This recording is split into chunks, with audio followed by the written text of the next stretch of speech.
नमस्कार साथियों, आपका बहुत बहुत स्वागत है आपके अपने करंट हेवन के यूट्यूब चैनल पर। और हमारे प्यारे मित्रों, आप सेशन को एक बार शेयर कर दीजिए जिससे कि और भी विद्यार्थी इन सेशन के माध्यम से अवगत कर सकें इन्फॉर्मेशन को। तो चलिए हम बताते हैं पहले आज के कुछ खास इन्फॉर्मेशन है जो आपको जानना चाहिए। पहले अभी आपको पता चला है कि भाई यूपी टेट के एडमिट कार्ड आ गए हैं और आप लोग अभी से अपना एक तरह से यह छोड़ दीजिए रट्टा कि अब एग्जाम नहीं होगा। एग्जाम ठीक है ना, एग्जाम होगा, अपने तय समय पर होगा। कल ही आ जाना चाहिए था एडमिट कार्ड, लेकिन एक दिन डिले का कारण यह रहा है थोड़ा सा कि जो शासन है यह उस पर मेंशन करा रही थी या फिर करवाना चाह रही थी कि जो आपके पिक अप है और पिक डाउन, मतलब जहां से आप स्टार्ट करोगे अपना जर्नी, जिस भी जिले में जाना हो या फिर अपने ही गांव से जहां पे भी आपका सेंटर पड़ा हो वहां पर जाने में जितने किराया लगेंगे, जितने रुपए लगेंगे, खर्च करेंगे आप परिवहन पर, उतना आने जाने का पूरा खर्च वह सरकार परिवहन करेगी, उसका है ना, वहन करेगी सरकार आपके परिवहन का। तो वह मेंशन कराना था बस उससे, इस वजह से वह थोड़ा सा आज एक दिन डिले हुआ है। और यूपी टेट के एडमिट कार्ड आपके आ चुके हैं, प्रशिक्षुओं का डाउनलोड होना स्टार्ट हो चुका है, आप भी डाउनलोड कर लेंगे, ठीक है। और रही बात आपके एग्जाम का, तो एग्जाम अपने समय सीमा पर वही, अगर प्राइमरी भरे हैं तो केवल प्राइमरी का, अगर जूनियर का भरे हैं तो जूनियर का, अगर दोनों भरे हैं अप्लाई करे हुए हैं तो दोनों का होगा। और इसके लिए हम सेंटर पर फिर जाएंगे बनारस में। अगर किसी का सेंटर पड़े बनारस में, कहाँ पे सेंटर पड़ा है अपना, अगर कोई बच्चा बनारस का जुड़ा हो हमसे तो बताएंगे आपका सेंटर कहाँ पे पड़ा है, वहाँ पर आकर हम रिव्यू वगैरह लेंगे। खैर सारे क्लासेस अगर आपको बता दें यूपी टेट के, तो मैक्सिमम क्लासेस मतलब कि 98% के आसपास में, 90% के आसपास में हम आपके सारे क्लासेस मात्र इंग्लिश और इंग्लिश और संस्कृत को छोड़ के सारे के सारे क्लासेस हमने दे रखे हैं। मैथ के मैराथन के साथ साथ बेहतरीन क्लास पड़ा हुआ है, 70 क्लास मैथ के हैं, लगभग हिंदी के भी अगर दोनों क्लास ले लें, हिंदी के बेसिक प्लस आपके मैराथन जो टेस्ट हैं अगर दोनों को ले लेते हैं तब भी उसमें कम से कम नहीं तो आ जाते हैं 50 से प्लस क्लास हो जाएंगे, 50-60 क्लास हो जाएंगे। तो आप क्लास को रिवीजन कर लेंगे, बहुत कम समय बचा है, मात्र 10 दिन पर बचा हुआ है, तो आराम से रिवीजन करिए, फटाफट रिवीजन करिए। सीडीपी भी पढ़ा दिया गया है, सिद्धांत बहुत बेहतरीन पढ़ाया गया है, उसको भी पढ़ के जाएंगे। और एक टॉपिक और हमने पढ़ा है पर्यावरण। अगर आप यह सोचेंगे कि सर आउट ऑफ सिलेबस से आया था, तो अगर वीडियो देख कर जाते हैं तो आउट ऑफ सिलेबस के मतलब सिलेबस के इर्द गिर्द सब पढ़ा दिया गया है ना। मॉन्ट्रियल प्रोटोकॉल, क्योटो प्रोटोकॉल, क्या क्या होते हैं, जो हमारे लेयर्स कितने होते हैं, हमारे क्रस्ट मेंटल कोर, मतलब ये सारी चीजें आपको विधिवत पढ़ा दी गई हैं। आप लाकर मतलब आकर देख लेंगे भाई, यहाँ तक कि आपको जितने भी अपडेट हैं, टाइगर रिजर्व हो गए, जितने अपडेट्स हैं सब कुछ बताया गया है। तो अपडेट से ज़्यादा प्रश्न आते हैं जो कि करंट से रिलेटेड होते हैं, इस वजह से तो आप देख लेंगे प्लेलिस्ट में आके। और डीएलएड एग्जामिनेशन फी की बात कर लें भाई, फॉर्म की बात करें तो देखना जो फी वो ले रहे हैं, और जो बच्चे बोल रहे हैं सर अप्लाई करें कि ना करें, सर प्रमोट होने का चांस बताइए। प्रमोट होने का चांस अब 0 हो चुका है भाई, है ना। और रही बात दबाव बन रहा है, अगर भगवान खुदा न खास्ता अगर कुछ घटना न घटी या फिर कुछ सब कुछ सही चलता रहा तो हो सकता है बाय द वे एक चांस है एक कहीं, क्योंकि सारे डाइट लेकर परेशान हैं और सारे डाइटों का एक तरह से नोटिस आप देख रहे होंगे, सारे डाइटों ने नोटिस जारी कर रखा है, एक तरह से प्रपत्र पर साइन वगैरह करके डाइटों का सिग्नेचर है अलग अलग डाइट ने कि भाई एग्जाम इनका न लेकर इनको प्रमोट किया जाए। अब पीएनपी सचिव के ऊपर है या फिर पीएनपी कार्यालय के ऊपर है, सीआरटी के ऊपर है कि आपको प्रमोशन का ब्यौरा बताती है या फिर नहीं बताती है या फिर एग्जाम लेती है। तो हमें तो पूरा तैयार रहना है। और रहेगी बात प्रमोट होते भी हैं तभी एग्जामिनेशन फी भरना है, अप्लाई करना है, मतलब देना है कॉलेज में, और ना भी होते हैं तब भी देना है। तो ऐसे में अगर आप 17 तारीख लास्ट डेट है एग्जामिनेशन फी का, तो एग्जामिनेशन फीस भर दीजिए, ठीक है ना। अगर वो 3rd और 4th साथ मांग रहे हैं तो आप जमा कर दीजिए, इस वजह से वो मांग रहे होंगे क्योंकि सत्र पूरा हो चुका है, तो 3rd और 4th साथ में ले रहे होंगे। या फिर किसी प्रशिक्षु ने बोला है कि सर वो बोल रहे हैं कि भाई 4th का भी एग्जाम होगा, तो ऐसा संभव नहीं है भाई, 3rd के साथ 4th का हो जाए। मान लीजिए अगर प्रमोट होते हैं तो केवल 4th का होगा, अन्यथा के कंडीशन में अगर आप 3rd और 4th दोनों एक साथ वो कराने के लिए बोल रहे हैं ना, तो उनका मात्र एक जरिया है, समझ लीजिए एक तरह से वह आपसे गुड़ा गणित कर रहे हैं कि उनको किसी तरह पैसे ऐंठ लें आपसे। पर ऐंठना क्या है भाई, साफ साफ बोल देते हैं, तो सही सीधे बोलेंगे तभी पैसे देने हैं, अगर ना भी बोलेंगे तभी पैसे देने हैं। तो खैर रहेगी बात, उनका पैसा लेने का एक तरीका है। और आपके एग्जाम केवल 3rd के होंगे, और 3rd सेमेस्टर वाले बच्चे तैयार रहें भाई, पूरे क्लासेस विधिवत चल रहा है और अपने आप को पूरा जोश के साथ रखें।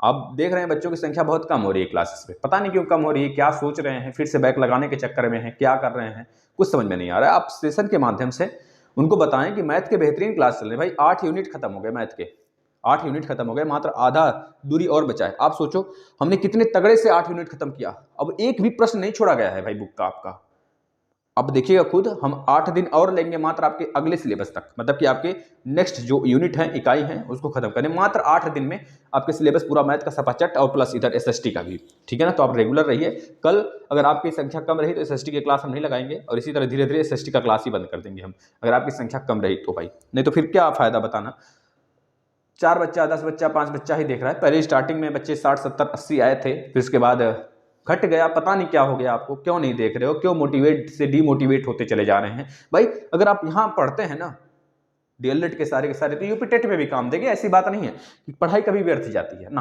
पढ़ाई कभी व्यर्थ नहीं जाती है। ये सारी चीजें डीएलएड के जितने सेमेस्टर हैं चारों के चारों, अगर वो बेहतरीन तरीके से तैयार कर लो ना, तो सुपर टेट तक के एग्जाम के लिए आपको बहुत ही बेनिफिट करेगा।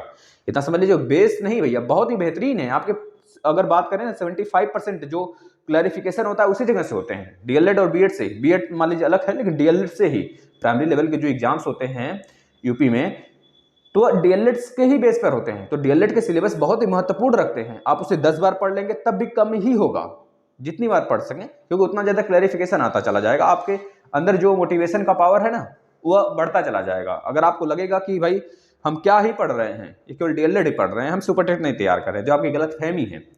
आप अगर डीएलएड का फोड़ रहे हैं सारे के सारे सब्जेक्ट को ना, हर सेमेस्टर को, तो समझ लीजिए आप सुपर टेट की तैयारी अपना कर रहे हैं और बहुत ठोस तैयारी कर रहे हैं, ठीक है ना भाई। तो आप अपने आप को मनोबल ना डाउन किए, बिना डाउन किए हुए आप प्रमोट होंगे कि नहीं होंगे, इस बात को दिमाग से निकाल दीजिए भाई। हम कहते हैं ना, इस बात को दिमाग से निकालिए ना, अब समय नहीं रह गया है। एग्जामिनेशन सर पे है हमारे, एग्जामिनेशन फीस भरे जा रहे हैं। जो प्रशिक्षु बोले सर अप्लाई कर दें, फीस दे दे के ना दे दें, हम कहते हैं भाई आप फीस दे दो, एग्जामिनेशन फॉर्म फिल कर दो, अब आराम से निश्चिंत होकर पढ़ाई पे लग जाइए। अब कुछ नहीं सोचना है हमें। आगे हमारा चुनाव है, चुनाव में हम एक चीज बताने वाले हैं अभी आपको, कब कब चुनाव होगा, थोड़ा उसका डाटा लिए हैं। जैसे उत्तर प्रदेश में 10 14 23 सॉरी 10 14 20 10 14 20 23 27, उसके बाद 3 और 4, ये 7 चरण में होंगे। और कभी काल के पूछ लेता है, इसके लिए हम सेपरेट वीडियो बना देंगे। खैर किसी बच्चे ने पूछा था कमेंट में कि सर सारे सीटें बता दीजिए, जैसे विधानसभा की सीट कितनी है यूपी में, तो 403 है। इसके बाद उत्तराखंड में विधानसभा की सीट भैया 70 है। इसी प्रकार से आपके मणिपुर का है, मणिपुर में 60 विधानसभा की सीटें हैं। इसी प्रकार से आगे बढ़ेंगे, पंजाब में 117 विधानसभा की सीट है। एक है आपका गोवा, जो कि 14 फरवरी को मात्र एक ही चरण में उसका एग्जाम हो जाएगा, 14 फरवरी को एक ही बार में। उसमें सीटों की संख्या क्या है विधानसभा की भैया 40 ही है ना। तो वैसे तो खैर विधानसभा की एक तरह से क्राइटेरिया बनता है कि मिनिमम 60 सीट होनी चाहिए, मैक्सिमम 500 कुछ ऐसे 540 या 560 होनी चाहिए, है ना। तो मिनिमम और मैक्सिमम क्राइटेरिया फुल करता है जो, वैसे खैर एक दो एक्सेप्शन में है, जैसे गोवा हो गया और आपका सिक्किम हो गया, ये सब एक्सेप्शन में है। इसमें विधानसभा की सीटें कम है ना, 60 से कम है।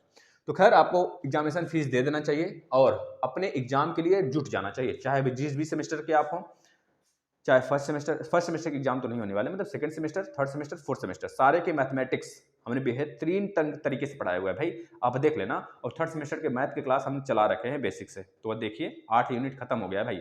आज खत्म हुआ है हमारा समुच्चय में 2 पार्ट आया हुआ है, क्योंकि वास्ट है थोड़ा सा, तो ये आपके हमेशा के लिए काम देगा। अगर आप उसे बार बार देखते हैं, कहीं भी समुच्चय पूछा जाता है तो उतने ही टॉपिक से आएंगे। जो बच्चे देखे होंगे खुद जानते होंगे किस प्रकार से पढ़ाया गया है। पहले दिन बेसिक, दूसरे दिन मैक्सिमम कम से कम 40-50 प्रश्न बताए गए हैं भाई, पढ़ लीजिए। मात्र 2-4 दिन और, मतलब कि 8 क्लास और आएंगे, इसके बाद आपके जो है महामैराथन लगा देंगे हम, जो आपके राजन और पवन सीरीज है ना, उसमें मात्र क्वेश्चन कराएंगे हम डेली। तो बस आप लोग विनम्रता से धैर्य बनाकर पढ़ाई करते रहिए, पूरी गारंटी हमारी है। अगर आप डेली देख रहे हैं तो लग जाए बैग तो बोल देना, अगर बैग क्या यार 20 नंबर के प्लस पाओगे। बस आप हमारी बातों को सुनते चलिए, नोट डाउन करते चलिए। अगर उस दिन आप हमारी बातों को न याद करना ना, तो कहना आके, जिस दिन पेपर आएगा आपके सामने और आप उस पेपर को फोड़ रहे होंगे, तो आप खुद आके बोलना कि देखना सर ने क्या बोला था। और आपके यूपी टेट के सारे क्लासेस हमने दे दिए, जो बच्चे पूछ रहे हैं अभी, हम बहुतों का कमेंट लेने वाले हैं। तो आप डेली, अगर आपके कोई डाउट होता हो तो आप डेली कमेंट कर दिया करें, और हम डेली कम से कम 20-25 बच्चों का कमेंट ले लिया करेंगे, जो हमें लगेगा अच्छा है, और प्रश्नों के माध्यम से आपको सिखा सकते हैं, ठीक है ना। दूसरी बात, डीएलएड 4th सेमेस्टर के बारे में बात करें तो इनको एक चांस भैया दिया गया है। देखना यूपी टेट की गाइडलाइंस के बारे में कुछ बता देते हैं आपको। जैसे यूपी टेट में आपको क्या क्या सारी चीजें ले जानी है। एक अपना एडमिट कार्ड ले लेंगे भाई, एडमिट कार्ड तो जरूरी है। एडमिट कार्ड के साथ साथ एक फोटो ले लेंगे, वही फोटो लेंगे जो आपके सीट पे चिपकाया गया, वैसे फोटो की आवश्यकता तो नहीं है, लेकिन फोटो ले लेंगे।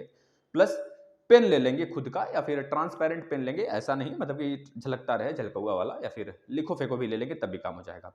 इसके बाद बच्चा अभी एक अगर हो सके तो ट्रांसपेरेंट अपना बॉटल ले लेना पीने वाला पानी, और मास्क ले लेना अपना लगा उगा के बेहतरीन तरीके से, और थोड़ा सा अगर ले सकते हैं लिक्विड वगैरह हाथ में लगाने उगाने वाला तो ले लीजिएगा उसको। और इसके बाद सैनिटाइजर भाई, और इसके बाद अपना आधार कार्ड, ओरिजिनल आधार कार्ड, उसके साथ एक और आईडी लेकर रख लेना, जिसमें कि बहुत सारे प्रशिक्षु होंगे जो कि आधार कार्ड ना लगा के कुछ और अपना आईडी लगाए होंगे, तो वो आईडी ले लेंगे।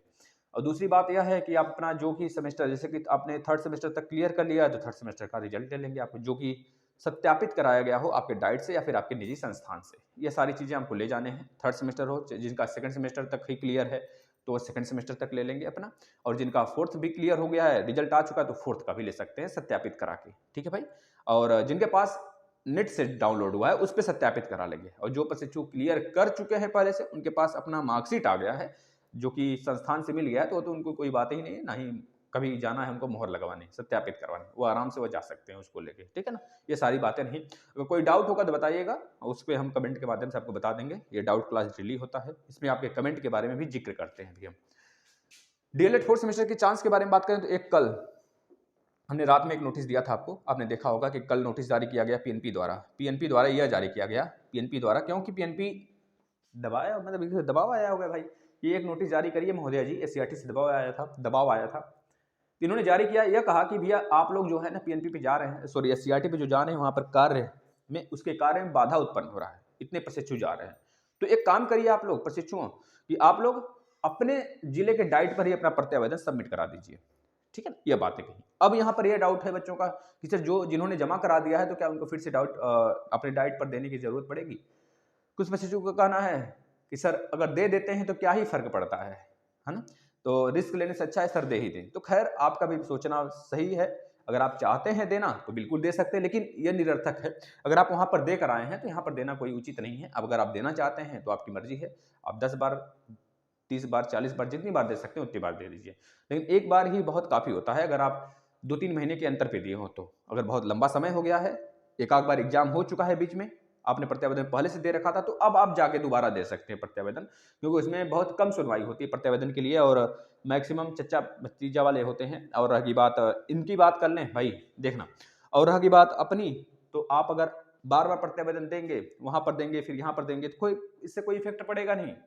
आप वहां पर दे दिए हैं तो अपने डाइट पर, संबंधित डाइट पर देने की आवश्यकता नहीं है। बस थोड़ी सी यह हो जाएगा कि जो बच्चे मेरठ के हैं, मान लीजिए जो बच्चे हमारे पीलीभीत साइड के इधर के हैं, जो नीचे की तरफ के हैं, है ना, तो उनको लखनऊ जाने में काफ़ी लंबा समय लगता है, और लगभग कह लीजिए कि 12 घंटे 11 घंटे के आसपास लंबा समय लग जाता है बच्चों को। तो इससे एक फ़ायदा होगा कि अपने संबंधित जिले के डाइट पर आराम से दे सकते हैं। मात्र ज़्यादा से ज़्यादा दूरी होगी तो 200 किलोमीटर का होगा, यही तो होगा ज़्यादा से ज़्यादा। अगर हुआ अपने जिले में तो भाई 200 किलोमीटर मैक्सिमम। एक बच्चा बोला सर हमारा डाइट जो है हमारे से 200 किलोमीटर दूर है, भाई या तब दूरी होगा, हो सकता है आप दूसरे जिले के डाइट में संबंधित दिए हों, अपना रजिस्ट्रेशन कराए हों, तो उस दूसरे डाइट में जाने की जरूरत नहीं है। जहाँ पे आपने मान लीजिए कोई बच्चा आजमगढ़ का है, वो बनारस के डाइट पे अपना एक तरह से एडमिशन करवाया है, तो आप सोच रहे हैं कि भैया बनारस के डाइट पर ही हम अपना प्रत्यावेदन देंगे क्योंकि हमारा एडमिशन वहाँ पे हुआ है, तो ऐसी बात नहीं। आप आजमगढ़ में भी अपना प्रत्यावेदन दे सकते हैं, ठीक है भाई, ये बात है। तो कहीं जाने की जरूरत नहीं है, अब आप अपना आराम से दीजिए, खुद जाइए, अब घर वाले को क्या परेशान करेंगे। वैसे नहीं तो लड़कियां होती थी तो घर वाले को लेके जाती थी, अन्यथा अब तो क्या है, सुबह निकलिए शाम तक वापस अगर समय हो तो, अन्यथा कंडीशन में आप जैसा भी चाहें वैसा करें। एक बार प्रत्यावेदन काफ़ी है, अगर एससीईआरटी पे दे दी है तो दोबारा देने की जरूरत नहीं पड़ेगी। हम कुछ कमेंट ले लेते हैं। भाई प्रणाम, राजन यादव जी प्रणाम भैया। प्रीति सिंह जी का कहना है बैक वालों का एग्जाम कब होगा। जो बैक वाले हैं भाई, फर्स्ट सेमेस्टर का तो कोई कहा नहीं जा सकता कब उसका है एग्जाम, अभी कोई उसके लिए कुछ बोला नहीं जा सकता, हो सकता है मई जून में आसपास में हो। लेकिन सेकंड सेमेस्टर, थर्ड सेमेस्टर और फोर्थ सेमेस्टर के एग्जाम भैया हो गए हैं। 9 से 10 से स्टार्ट है, 10 फरवरी, और इसके बाद 18-28 तक होगा आपका एग्जाम, ठीक है भाई, डेट आ चुका है, आप देख सकते हैं।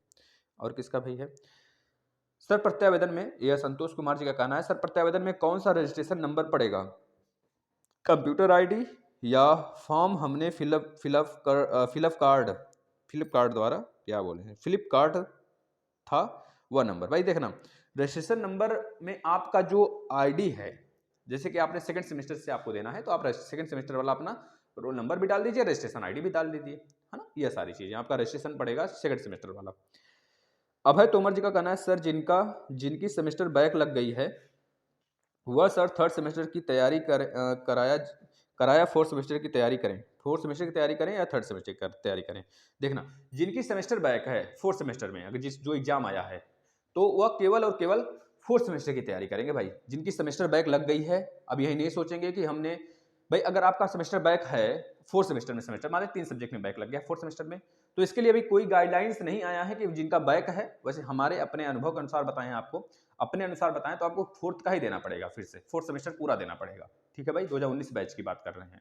या फिर किसी और सेमेस्टर की बात करें तो पीछे नहीं जाती है गाड़ी, हमेशा याद रखना, गाड़ी पीछे नहीं जाती, गाड़ी हमेशा आगे जाएगी भाई।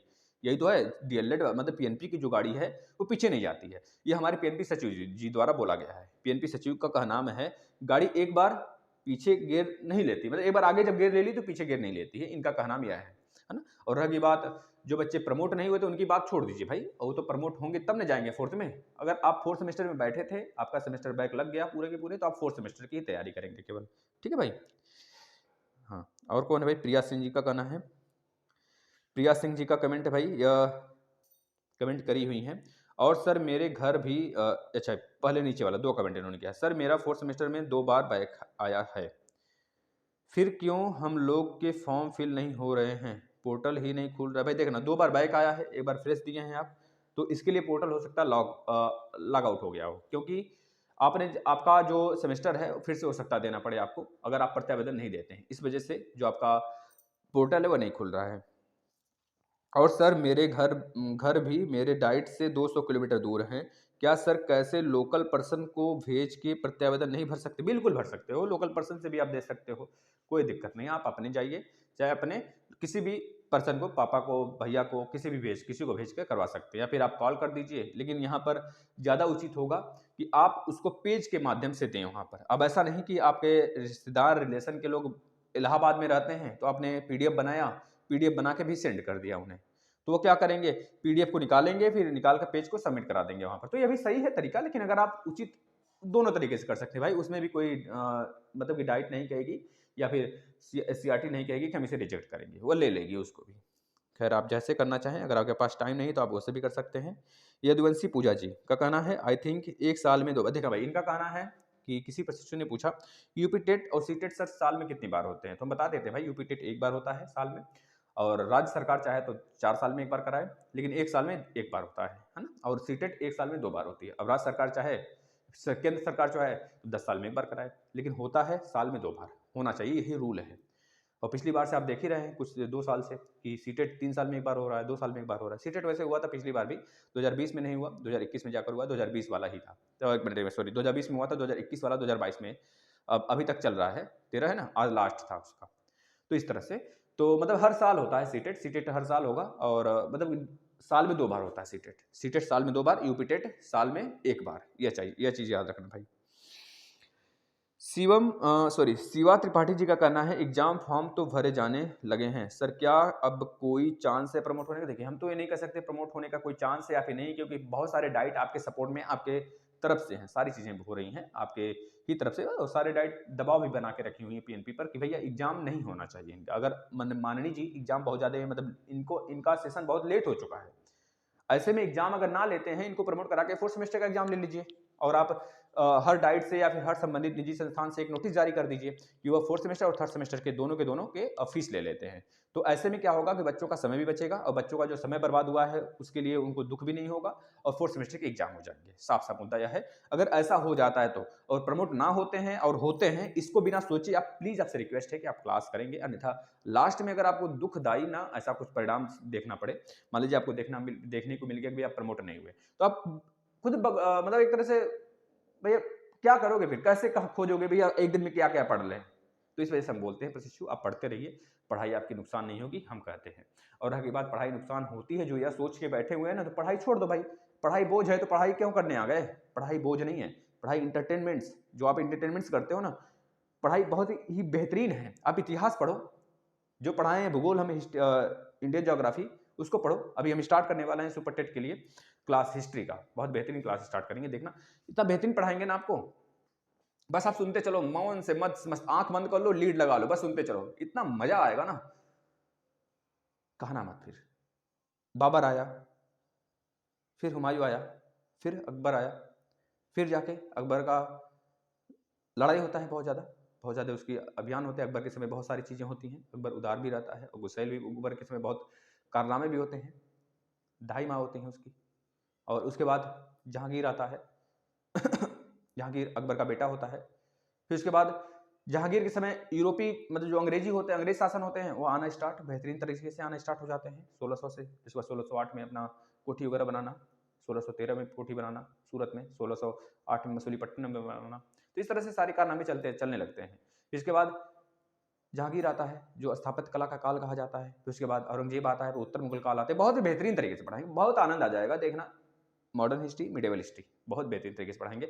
बस इसी वजह से कहते हैं इंटरटेनमेंट की तरह अगर पढ़ाई को लेते हैं आप ना, तो बता रहे हैं मजा ना आ जाएगा ना कहना क्या। फिर मैप यार, मैप नहीं बनाओ, मतलब ज्योग्राफी है, बनाओ मस्त तरीके से मैप, एकदम बिल्कुल अच्छे से मेंशन करो हर जगह क्या क्या क्या है सारी चीजें। अरे भैया क्या मजा क्या मजा आ गया। फिर ऐसा होना चाहिए। अब ऐसा नहीं बोझ लेके पढ़े भाई, मैथ नहीं आ रहा है, मैथ नहीं आ रहा है, बैठे हैं मैथ नहीं है, 1 घंटे 2 घंटे 3 घंटे थोड़ा फेसबुक चला लेते हैं, थोड़ा व्हाट्सअप खोल लेते हैं। मतलब ये सब सारी चीजें अगर होती हैं वो करना भी चाहिए। हम कहते नहीं कि सारी चीजें आप करो, आप सारी चीजें करो, लेकिन थोड़ी सी इंटरटेनमेंट के लिए मतलब वो मतलब लगने लगा कि अब हमें नींद आ रही है, थोड़े से खोलो व्हाट्सअप चलाओ, नींद खुल जाएगा, ऑटोमेटिक नींद खुलेगा। क्योंकि आपका व्हाट्सअप चलाने में मन लग रहा है, पढ़ने में मन नहीं लग रहा है, इससे नींद आती है। बात तो साफ है। खैर आपकी मर्जी। स्वाति जी, इसके बाद प्रीति सिंह जी का फिर एक मैसेज है भाई, क्या है? सर मेरा 3rd सेमेस्टर में 3 नंबर से मैथ में बैक है।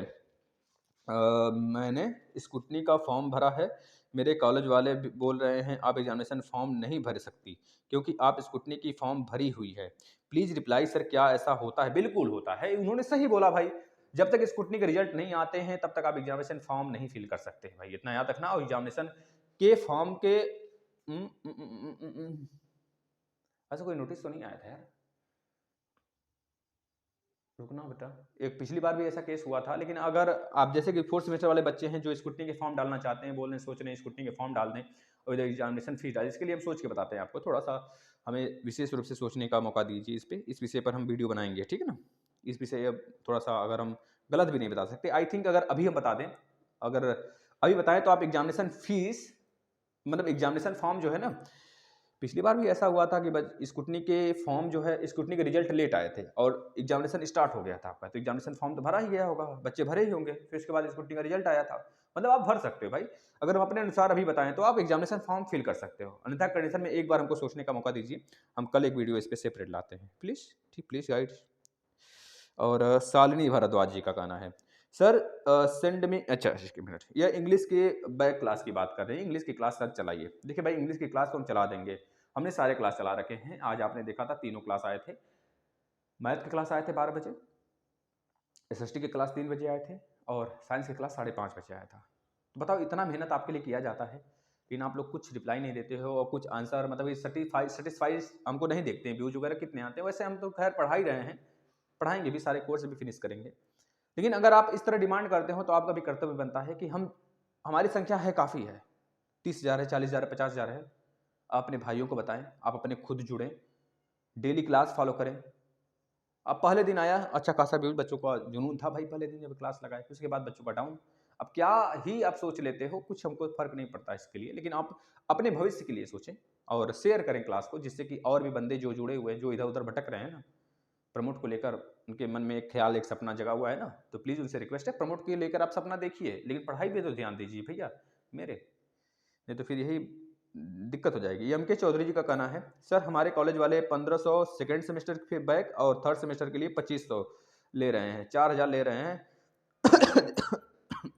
भैया ऐसा ऐसा बात ही कर दिया इन्होंने, कफ आ गया हमें।